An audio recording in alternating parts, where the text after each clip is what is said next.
नहमदुहु व नुसल्ली व नुसल्लिम अला रसूलिहिल करीम अम्मा बाद फ़अऊज़ु बिल्लाहि मिनश शैतानिर रजीम बिस्मिल्लाहिर रहमानिर रहीम। मेरे मुअज़्ज़ज़ सामाईन इकराम अस्सलामु अलैकुम व रहमतुल्लाहि व बरकातुहू। मैं अपने रब कायनात से ये दुआ करती हूँ कि मेरे जितने भी सुनने वाले हैं रब कायनात सबको सेहतमंद तंदुरुस्त और लंबी ज़िंदगियाँ अता फरमाए। हम सब की हर मुश्किलों परेशानियों तंगदस्तियों में मेरा रब कायनात हमारी मदद अता फरमाए। हमें ज़हनी रूहानी जिस्मानी अजियत और तकलीफ़ों बीमारियों से निजात अता फरमाए। हमें ज़हनी और रूहानी सुकून अता फरमाए।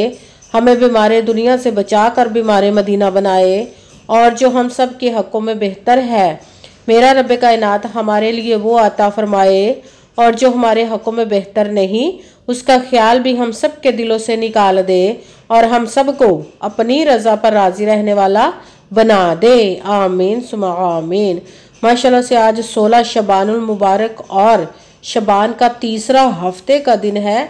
आज हफ्ते के दिन जो मैं आप लोगों के लिए वजीफ़ा लेकर आई हूँ वो है सुबहानल्लाहि व बिहम्दिही और अस्तगफिरुल्लाह या रज़्ज़ाक़ का पावरफुल मुजरब वजीफ़ा है। आप इस वजीफ़े को जब पढ़ेंगे तो इंशाअल्लाह रब कायनात अपने हुक्म से आपके ऊपर अपने गैबी ख़जानों की दौलत के मुंह खोल देगा। आपको ऐसी ऐसी जगह से दौलत मिलेगी आपको समझ नहीं आएगी। रब कायनात ऐसे ही मदद अता फरमाता है जब इंसान की मदद करता है। आप इस वजीफ़े को किसी भी मकसद किसी भी हाजत के लिए पढ़ सकते हैं। जो सालों से रुकी हुई आपकी हाजत जो परेशानियां ख़त्म नहीं हो रही उसके लिए आप पढ़ सकते हैं। तो रब कायनात इंशाअल्लाह अपने हुक्म से आपकी हर परेशानी दुख तकलीफ़ को दूर अता फरमा देगा अपने हुक्म से। आप इस वजीफ़े को ये बहुत ही ख़ास पावरफुल वजीफ़ा है। आप इस वजीफ़े को आज के दिन स्किप मत कीजिएगा, छोड़िएगा मत। जैसे वीडियो मिले फ़ौरन पढ़ ले। अगर फ़ौरन किसी मजबूरी की वजह से ना पढ़ सके तो इस वीडियो को अपने पास सेव कर ले। जैसे ही टाइम मिले तो आपने इस वजीफ़े को लाजमन पढ़ना। पढ़कर देखेंगे कि रब कायनात आप पर अपना कैसे करम अता फरमाएगा। आप इस वजीफ़े को किसी भी मकसद किसी भी हाजत के लिए पढ़ सकते हैं। रब कायनात के गैबी ख़जानों से दौलत लेने के लिए पढ़ सकते हैं। आपका अपना घर नहीं घर खरीदने के लिए पढ़ सकते हैं। आपके घर में लड़ाई झगड़े रहते नचाकी परेशानी मुफलिसी गरीबी है उसके लिए पढ़ सकते हैं।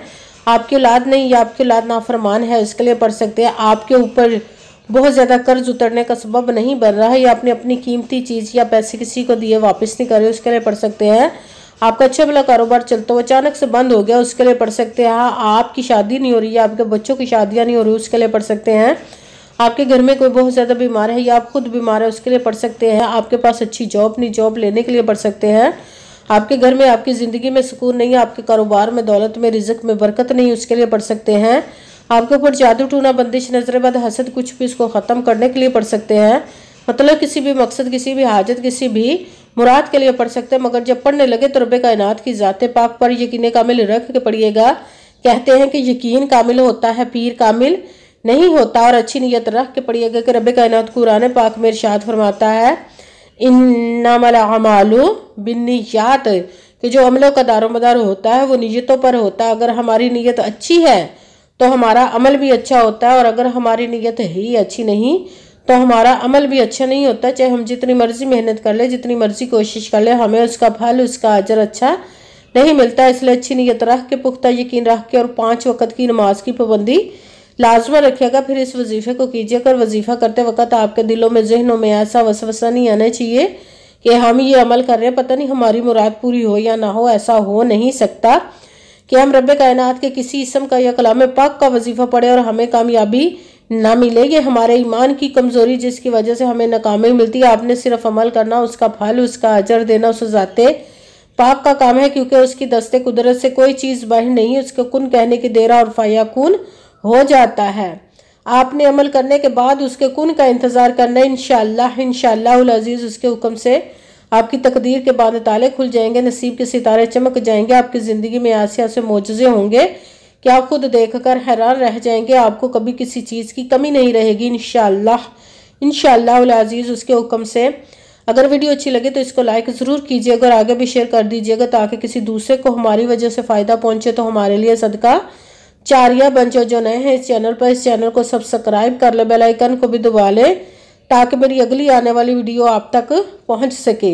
अगर कोई मुझसे किसी मसले के बारे में इस्तिहारा करना चाहते हो, किसी काम का हिसाब लगवाना चाहते हो, किसी काम के लिए वजीफे को पूछना चाहते हो, या कुरान पाक ऑनलाइन पढ़ना चाहते हो, महफिल मिलादुन नबी के लिए बुलवाना चाहते हो, तो व्हाट्सअप का नंबर वीडियो पर चल रहा है, आप लोग मुझसे रब्ता कर सकते हैं। अगर मेरे भाई या बुजुर्ग मुझसे रब्ता करना चाहते हो तो व्हाट्सएप पर वॉइस मैसेज करके अपना मसला बता सकते हैं। अगर बहनें या माएँ मुझसे रब्ता करना चाहती हों तो व्हाट्सएप पर वॉइस कॉल करके मुझसे बात कर सकती हैं, अपना मसला बता सकती हैं। आपने वजीफ़ा करने से पहले कमेंट्स में अपना नाम, जहाँ पर रहते हो जगह का नाम और अल्लाह पाक का एक नाम ज़रूर लिखना है, ताकि मैं भी आप लोगों के लिए दुआ कर सकूँ और फिर वजीफ़े की भी आप लोग को इजाज़त मिल जाएगी।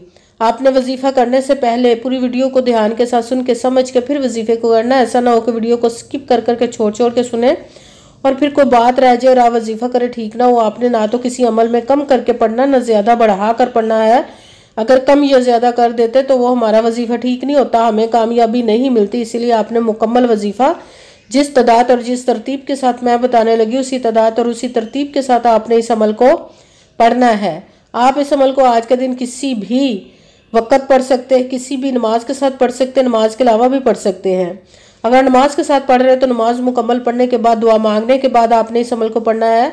अगर नमाज के अलावा पढ़ रहे तो बावजू होकर ऐसी जगह पर बैठ कर पढ़ना जो बिल्कुल खामोशी तवज्जो सुकून के साथ आप इस अमल को पढ़ सकें। आप इस अमल को आज के दिन किसी भी जगह पर बैठ कर पढ़ सकते हैं, घर में, ऑफिस, मदरसा, यूनिवर्सिटी, कॉलेज, शॉप पे, मगर जब पढ़ने लगे तो बिल्कुल खामोशी तवज्जो सुकून के साथ पढ़ना। वजीफे के दरमियान ना तो आपने किसी से बात करनी, ना उठना, ना फ़ोन इस्तेमाल करना है। अगर हम वजीफे के दरमियान किसी से बात कर लेते या उठ जाते तो वो हमारा वजीफा ठीक नहीं होता, हमें कामयाबी नहीं मिलती। इसलिए आपने मुकम्मल वजीफा पढ़ने के बाद किसी से बात करनी, उठना या कि फ़ोन इस्तेमाल करना है। जब आप वजीफा करने के लिए बैठ गए तो सबसे पहले आपने एक मरतबा दुरूद पाक पढ़ना। कोई सा भी दुरूद पाक पढ़ सकते हैं, मगर दुरूद इब्राहिमी जो नमाज में पढ़ा जाता है वो वाला दुरूद पाक पढ़ ले तो ज़्यादा बेहतर, वरना कोई सा भी दुरूद पाक आप पढ़ सकते हैं। दुरूद पाक पढ़ने के बाद आपने जो पहले नंबर पर वजीफ़ा पढ़ना है वो है सुबहानल्लाहि व बिहम्दिही, सुबहानल्लाहि व बिहम्दिही, सुबहानल्लाहि व बिहम्दिही, सुबहानल्लाहि व बिहम्दिही, सुबहानल्लाहि व बिहम्दिही, सुबहानल्लाहि व बिहम्दिही, सुबहानल्लाहि व बिहम्दिही। इसको आपने 41 मरतबा 41 टाइम पढ़ना। भी साथ दूसरे नंबर पर जो वजीफ़ा पढ़ना है वो है अस्तगफिरुल्लाह, अस्तगफिरुल्लाह, अस्तगफिरुल्लाह, अस्तगफिरुल्लाह, अस्तगफिरुल्लाह, अस्तगफिरुल्लाह, अस्तगफिरुल्लाह। इसको आपने 11 मरतबा 11 टाइम पढ़ना। भी साथ तीसरे नंबर पर जो वजीफ़ा पढ़ना है वो रब्बे कायनात के एक इसम मुबारक का पढ़ना है, वो है या रज़्ज़ाक़ू, या रज़्ज़ाक़ू, या रज़्ज़ाक़ू, या रज़्ज़ाक़ू, या रज़्ज़ाक़ू, या रज़्ज़ाक़ू, या रज़्ज़ाक़ू। इसको भी आपने 41 मरतबा 41 टाइम पढ़ना है। सबसे पहले एक मरतबा दुरूद पाक पढ़ा, फिर एक मरतबा आऊज़ु बिल्लाहि मिनश शैतानिर रजीम बिस्मिल्लाहिर्रहमानिर्रहीम पढ़कर अपने मकसद की नियत कर लेनी जिसके लिए आप इस अमल को पढ़ने लगे। फिर पहले नंबर पर जो आपने वजीफ़ा पढ़ना है वो है सुबहानल्लाहि व बिहम्दिही। इसको आपने 41 मरतबा 41 टाइम पढ़ना। भी साथ दूसरे नंबर पर जो वजीफ़ा पढ़ना वो है अस्तगफिरुल्लाह। इसको आपने 11 मरतबा 11 टाइम पढ़ना। भी साथ तीसरे नंबर पर जो वजीफ़ा पढ़ना वो रब्बे कायनात के एक इसम मुबारक का पढ़ना, वो है या रज़्ज़ाक़ू। इसको आपने 41 मरतबा 41 टाइम पढ़ना। फिर वही दुरूद पाक पढ़ना जो दुरूद पाक आपने वजीफ़ा शुरू करने से पहले पढ़ा था। जब दुरूद पाक पढ़ लिया, अब आपका वजीफ़ा मुकम्मल हो गया। अब आपने दोनों हाथों को रब्बे कायनात की बारगाह अक़दस में बुलंद कर लेना। सबसे पहले अपने गुनाहों की बख्शिश की दुआ मांगनी। फिर जिस मकसद, जिस हाजत के लिए आपने इस अमल को किया उसकी खूब दुआ कीजिएगा। दुआओं में मुझे भी याद रखिएगा, मेरे लिए भी दुआ कीजिएगा। जज़ाकल्लाहु खैरा। जिस मकसद, जिस हाजत के लिए आपने इस अमल को किया, रब्बे कायनात अपने हुक्म से, अपने प्यारे महबूब के सदका से, अपने कलाम पाक और इसमें मुबारक के सदके आपकी तमाम नेक और जायज़ हाजात को कबूल मंजूर अता फरमाए इंशाअल्लाह, इंशाअल्लाहुल अज़ीज़ अपने हुक्म से रब्बे कायनात। आमीन सुम्मा आमीन। अस्सलामु अलैकुम व रहमतुल्लाहि व बरकातुहू।